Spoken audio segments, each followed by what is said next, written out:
sedih ya jadinya. Saya tuh ada cerita sedikit ya. Saya dulu punya teman yang cukup dekat dengan saya beberapa tahun lalu, mungkin 5-6 tahun lalu. Dia seorang tunanetra. Dia pemain gitar, jagoan main gitarnya. Dia kemana-mana jalan kaki gitu ya. Tapi dia sudah tidak pakai ini, apa namanya, tongkat. Karena buat saya dia cukup cerdas lah gitu untuk, pokoknya dia bisa mengerjakan semua. Dan dia main gitar kesana kemari gitu, keren. Suatu hari, karena senangnya dia dengan musik, kemana-mana dia pakai apa namanya itu, headphone ya, musik ya. Lalu dia jalan kaki sambil menikmati musik. Mungkin dia lupa karena saking gembira, saking fokusnya sama musik, dia nyebrang daerah kereta api dan dia ditabrak kereta di kereta jalan Merdeka sebelah gereja katedral.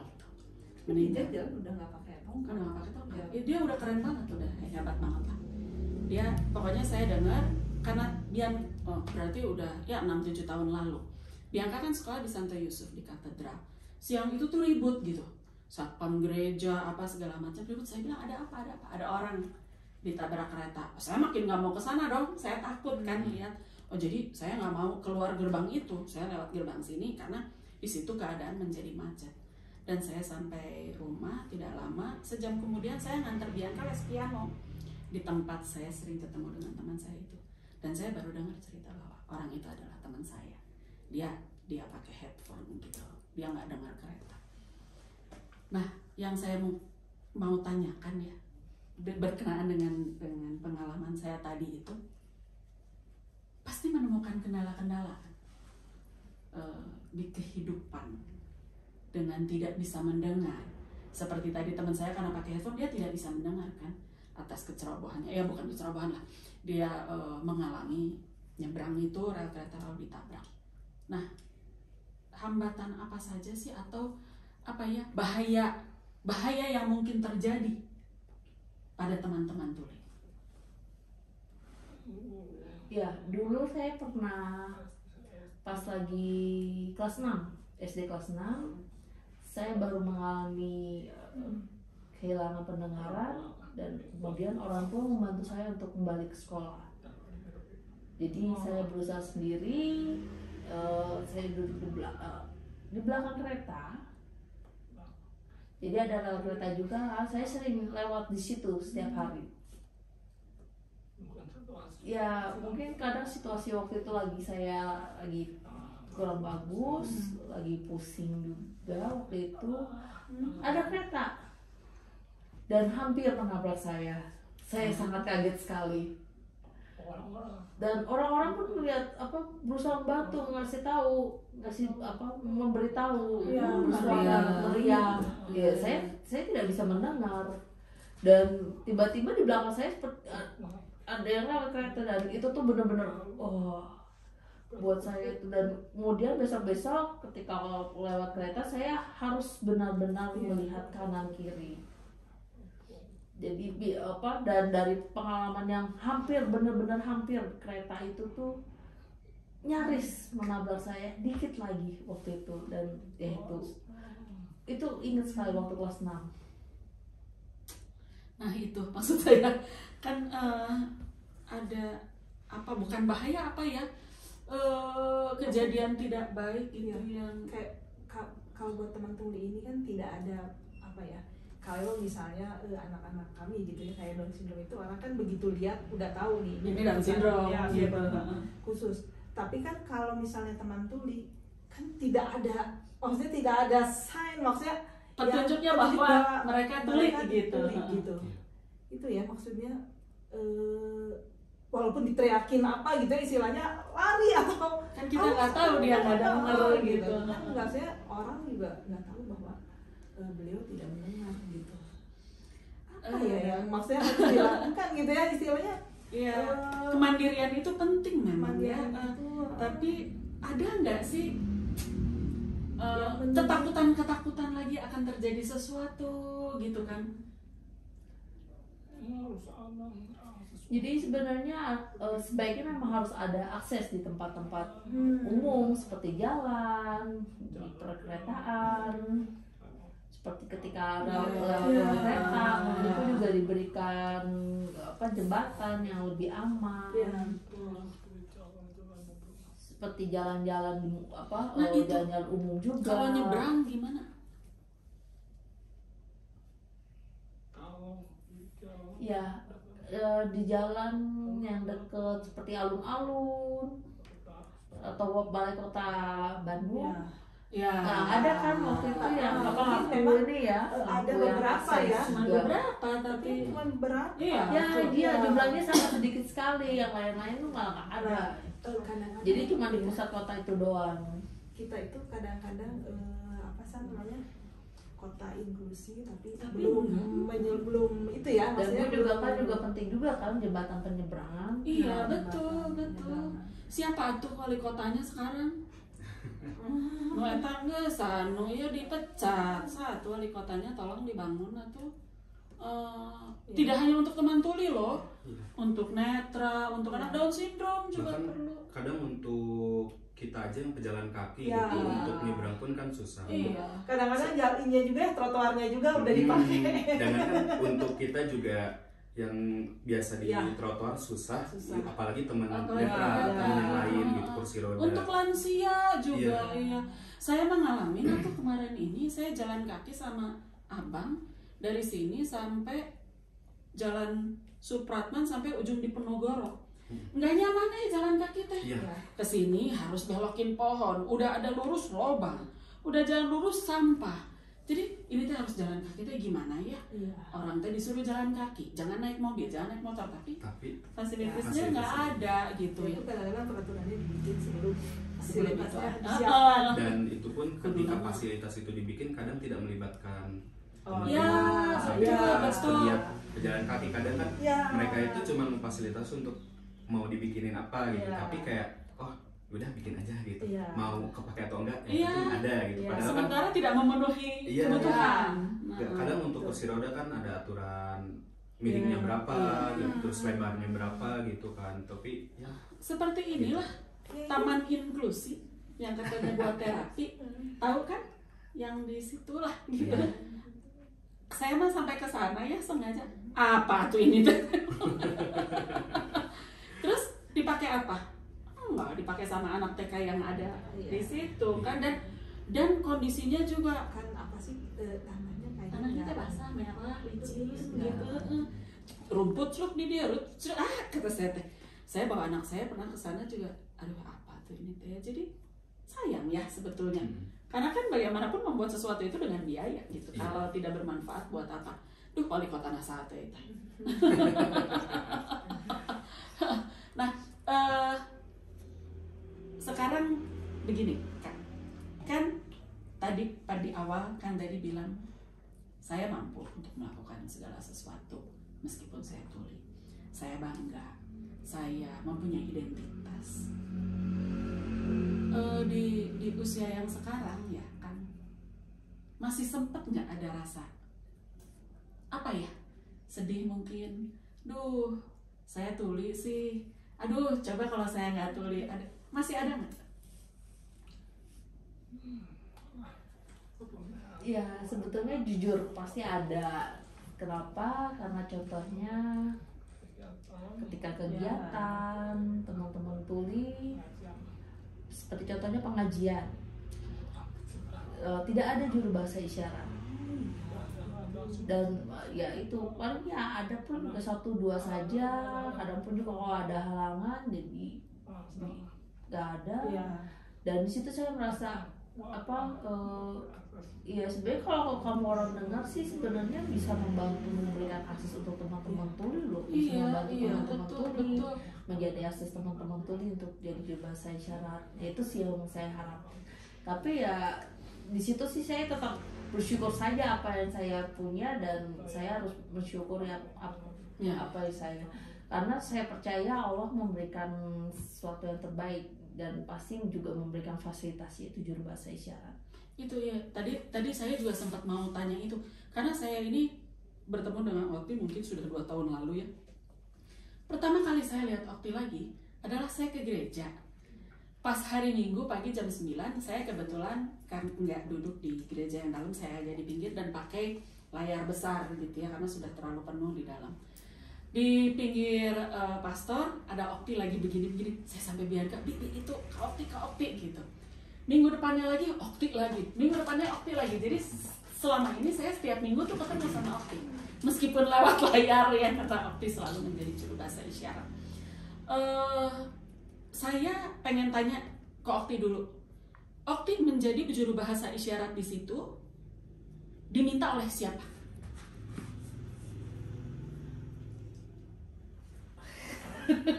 Maksudnya gini, dari pihak gerejanya atau keinginan Okti sendiri atau permintaan dari teman tuli? Jadi permintaan dari teman-teman Gini atau biar jadi permintaan dari teman tuli di sana yang di katedral, mereka bertemu dengan saya dan mereka yang melaporkan atau memberitahukan kepada pastor paroki apa yang mereka butuhkan, apa yang mereka harapkan, gitu sih. Jadi akhirnya yang meminta Okti adalah pihak gereja. Iya. Nah berarti kan tadi untuk pengajian juga ya bisa dilakukan begitu gitu dari pihak apa atau kalau pengajian kan yang saya Iya, ada dari pihak masjidnya. ininya gitu dari pihak masjidnya. Berarti mungkin teman-teman tuli meminta mengajukan proposal lah seperti itu apalah gitu, mengajukan untuk Ya cuman ya itu kesediaannya itu kan maksudnya yang terbatas gitu, tapi ya mudah-mudahan ke depan lebih banyak lah ya, lebih banyak kan atuh di pengajian. Di kebetulan di Masjid DT Agim di Gakalong itu kan sudah ada rutinan tiap minggu, 1 minggu sekali ada pengajian.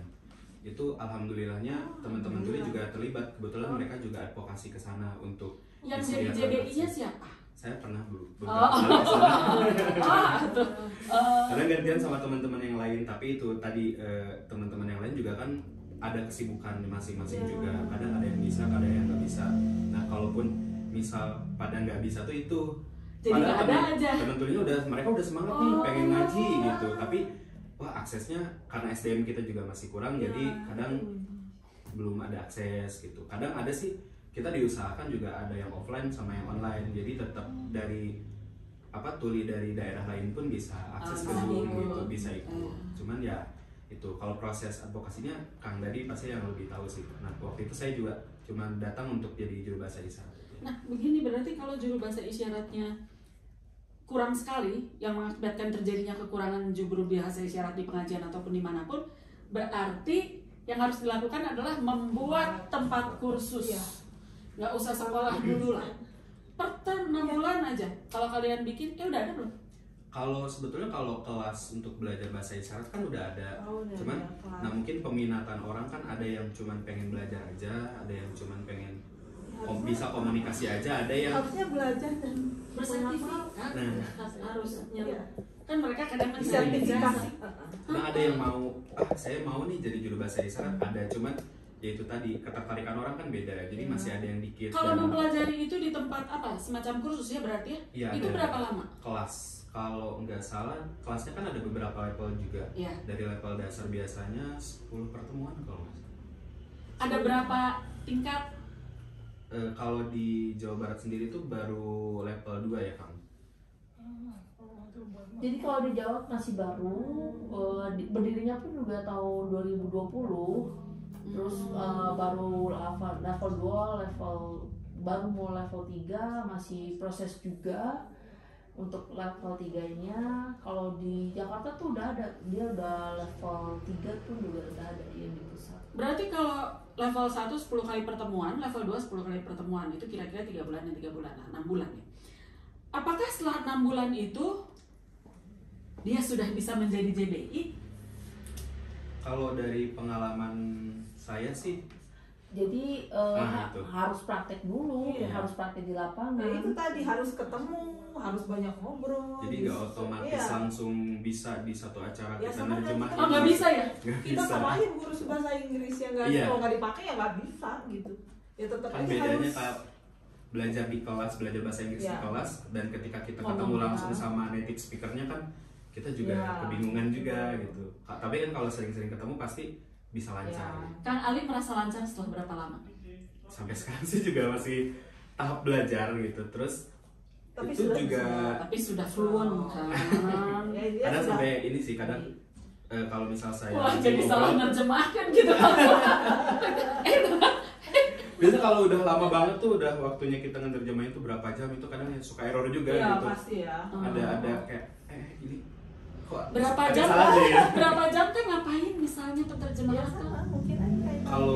Kalau misalkan Seminar. idealnya sih dalam satu seminar, misal seminar 1 jam, kita 1 jam full untuk terus bergerak kan kita juga butuh istirahat. Iya. Makanya juru bahasa isyarat harus ada tandemnya, harus berdua. Iya kayak Kayak Dia ini gantian. kadang-kadangnya gitu. Iya, di- Per 15 menit biasanya kalau saya per 15 menit nanti gantian. Iya, tapi Jadi saya itu istirahat. makanya TV juga Iya di begitu. TV juga gantian. Terus saya pernah lihat Kapolri apa di belakangnya kan ada gitu-gitu. Itu tuh gantian juga Iya. ternyata pas saya lihat gimana Ya mungkin ya fokus juga sangat diperlukan ya Pak. Untuk itu Ada nggak gini, pas kita menjadi JBI, ternyata ada bukan satu kata lah, satu terms gitu, yang aduh gimana ya gitu, ada nggak? Hambatannya karena di kita kan belum spesifik ada juru bahasa isyarat tentang kesehatan, tentang hukum, tentang apa. Jadi istilah- apalagi istilah ya. background saya background Sejarah. gitu, sosial lah gitu Ngomong kan. tentang Ada misal pembicara yang ngomongin Kedokteran. tentang kedokteran, kan itu bukan di bidang saya sebetulnya. Iya. Cuman di kita kan diusahakan untuk tetap memberikan informasi Iya. yang bisa dipahami gitu. Cuman emang kesulitan kalau ada kata-kata yang ini tuh Aduh, istilahnya naonnya apa gitu. gitu dalam. Oh iya. Saya kan nggak tahu ini bidang kedokteran ini istilahnya apa, artinya Oh, apa iya, gitu. bener banget. bisa nggak kalau gini, kan saya kadang misalnya suka memperhatikan secara selewat seperti tadi gitu ya kan, jadi ada mau ngomong sesuatu mengandalkan, mungkin dia tidak ada apanya Ada isyaratnya, isyaratnya. jadi dengan gini ya Di dengan eja. bisa nggak kalau pada saat istilah itu kita nggak tahu isyaratnya apa lalu dieja, Iya sih bisa nih. bisa ya? Jadi sebetulnya kalau kata itu yang belum diketahui bahasa isyaratnya atau bahasanya tinggi, itu kita bisa menyederhanakan. Jadi isyaratnya seperti sinonimnya isyarat lainnya. Jadi yang lebih bisa dipahami karena yang penting kan intinya kan dari informasi itu. Sebab sebetulnya kalau alfabet itu sebagai alternatif saja, alternatif lain, karena kalau terlalu banyak alfabet dan itu pun juga belum tentu dengan kata yang baru langsung dipahami walaupun dialfabetin. Jadi kadang pun juga dialfabetin, tapi kadang orang tuli belum tentu semuanya itu bisa memahami walaupun sudah dieja. Sedangkan beda lagi kalau disederhanakan atau sinonimnya itu lebih mudah dipahami. Itu ibu itu sudah begini-begini, ayo kita potong dulu katanya. Kembali lagi kan dari nerusin yang tadi. Jadi sebetulnya kalau dalam satu kalimat itu tidak harus diterjemahkan satu persatu ya. Yang penting artinya sama dan informasinya sampai. Oh, Jadi ya betul, dari maksud dari informasi itu apa, tidak harus disesuaikan dengan perkata seperti itu, tidak. berarti seorang JBI itu ya Juga harus cerdas. Kalau saya mah agak nggak pintar saya. Ntar mau ini teh, ini gimana? jadi intisarinya ya. Harus nangkep esensinya apa, dan itu yang harus disampaikan. Saat kita masih mikir ya, ini orang yang kita terjemahkan udah ngomong terus kan, dia jalan terus, masa kita kira-kira nggak bisa ya gitu. Kadang kita juga harus memproses ketika si pembicara itu ngomong, dan kadang kan ada ya orang yang berbicara tuh muter-muter. Iya. Kita harus nunggu dulu, ini maksudnya kemana? Dan baru kita Jangan ikut muter-muter. kadang nanti kan jadi kitanya juga bingung. Kadang kita coba fokus dulu buat dengerin apa yang maksud si pembicara itu kemana, baru kita mulai terjemahkan. Saya suka lihat Harusnya emang harus temponya sama, jadi ketika si pembicara itu bicara, apa yang dia sampaikan juga kita sampaikan. Cuman kan itu proses di iya, otak ini juga lumayan. benar-benar. Saya suka lihat Okti saat menerjemahkan ke dalam bahasa isyarat saat pastor di gereja khotbah ya. Saya kan dengar dan saya mengamati Okti juga. Jadi pada saat pastor ini sampai tengah kalimat mau selesai, Okti lalu menerjemahkan di bahasa isyarat ya. Tapi dia sudah mulai di kalimat lain, Okti kan sini harus sudah berpikir lagi untuk menerjemahkan kalimat selanjutnya. Kan itu pekerjaan, itu multitasking banget loh. Iya kan? Kalau Itu mas memasak sambil main sepatu roda gitu misalnya kan. Iya. Susah sekali itu. Kalau apalagi kalau kita dan seumur.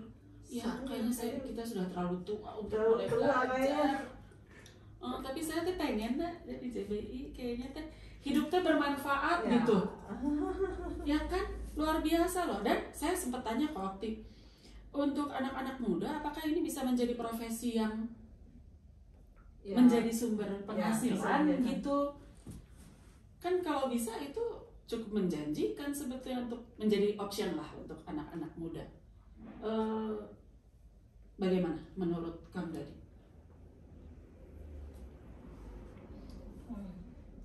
Jadi teman-teman muda dalam pekerjaan itu,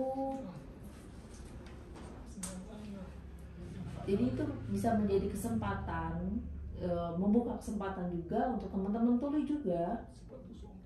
Seperti contohnya ada banyak teman-teman tuli yang kerja di Alfamart atau di Grab, Gojek, atau di pabrik-pabrik. Tapi ketika mau kerja di tempat lain, ada hambatan, yaitu persyaratan seperti S1, harus S1 dan lain-lain. Padahal kemampuan bisa, tapi ya karena ijazah dan persyaratan itu harus D3. Dan kembali lagi ke situasi teman-teman tuli dan pendidikannya seperti apa. Kuliah pun juga sebenarnya mau, tapi ya ketika kuliah aksesnya tidak ada.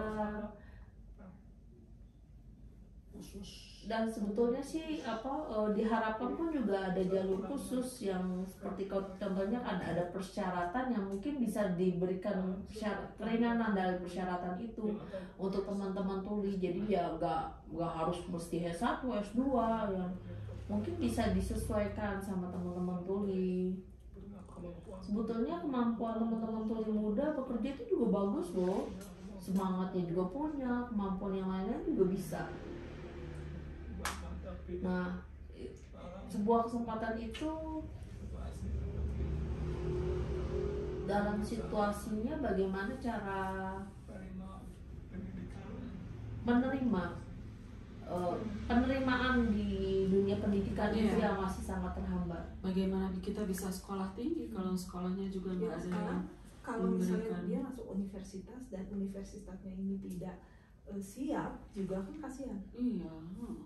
Ya kan, maksudnya tidak ada juru bicara, terus dosennya juga mungkin tidak paham bagaimana menyampaikan, itu juga akan menjadi kendala lain kan akhirnya gitu. Ya bagaimana bisa memasuki lapangan pekerjaan dengan syarat-syarat standar pendidikan Ya, yang sedemikian betul. tinggi gitu, bukan mereka nggak mau sekolah, Ya.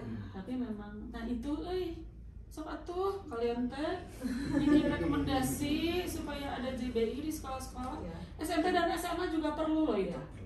Perlu. Karena kan untuk teman-teman tuli ya, kan tidak ada masalah di intelektual ya, intelijen nggak ada masalah. Jadi untuk mengikuti pelajaran gitu maksudnya. ya, maksudnya untuk mempelajari untuk menerima pelajaran mampu gitu kan, gitu beda. Saya teh jadi Sebenarnya nggak usah masuk ya, maksudnya tidak masuk SLB pun tidak masalah. Iya, Sebenarnya memang di setiap sekolah negeri atau swasta ada fasilitasnya itu gitu.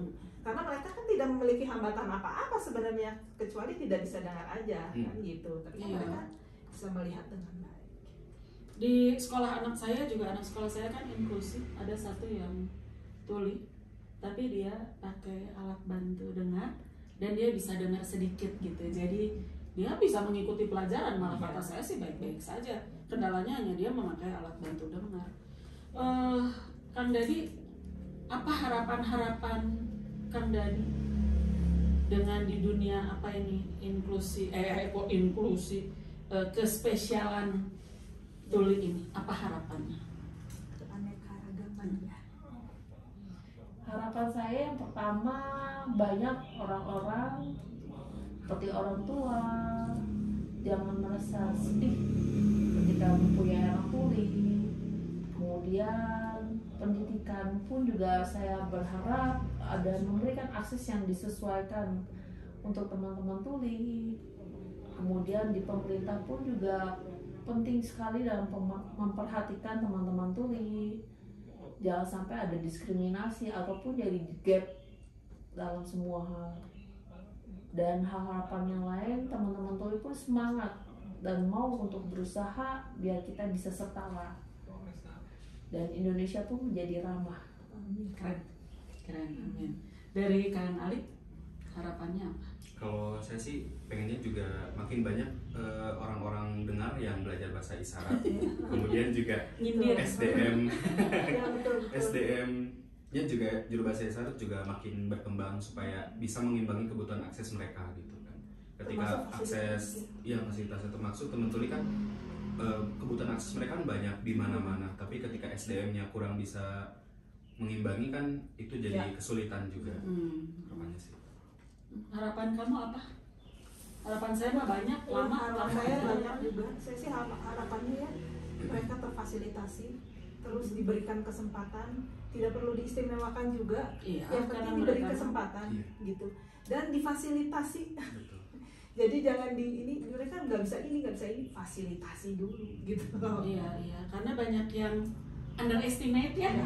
Jangan itu mah gini nggak bisa kira. Seperti saya juga suka underestimate ke anak saya sendiri gitu. Kalau ini, udah dia mah nggak bisa, udah saya bantu gitu kan. Sebetulnya nggak boleh begitu. Tapi ya Mudah-mudahan ke depan lebih baik, ya. lebih terfasilitasi. Dan Terus kemampuannya banyak juga ya ada. teman-teman dengar tadi yang bilang yang mau belajar bahasa isyarat. Karena kami mah sudah tua, sudah tidak mampu untuk berpikir. Aduh, dia mau masak apa aja liar. Buat anak muda yang masih Iya, fresh. anak-anak muda. Ya kalau untuk pekerjaan part time ya sambilan juga nggak apa-apa ya, gitu kan. Yang penting mah bermanfaat untuk sesama. Iya. Kang Dadi, Kang Ali, aduh terima kasih sudah datang ke tempat bercerita, sudah mau ngobrol sama dua ibu-ibu ini yang GJ ini. Nanti kita pasti ketemu lagi dalam acara apapun, bisa nanti kita main lagi ke sini, kita ngobrol-ngobrol. Sekali lagi terima kasih. Sama-sama. Sampai jumpa, tetap di tempat bercerita tayang 1 minggu 1 kali. Sampai jumpa.